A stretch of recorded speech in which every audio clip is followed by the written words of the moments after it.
So this flexibility tutorial is aimed at muscle people, strength people, perhaps bodybuilders, powerlifters, functional fitness people, usually the kind of people that don't necessarily want to go to yoga and do all the spiritual Om Shanti kind of stuff. That's who this tutorial is aimed at.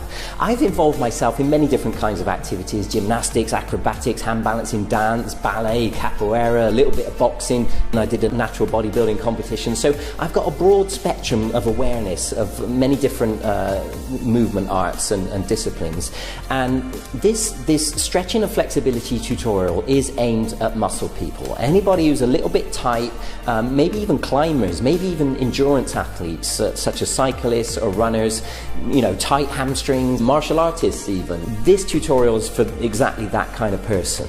Flexibility gets overlooked. 5 minutes of stretching at the end of your training session isn't really enough. It needs to be treated with more seriousness and given more time than that. This is not the only way of doing things. There's many different approaches to stretching and flexibility.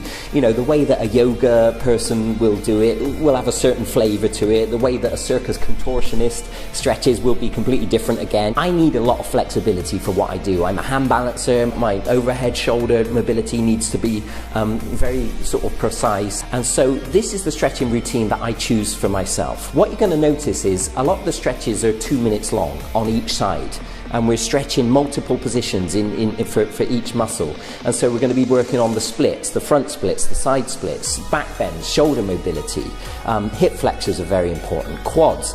And so this is one stretch after another for a whole hour.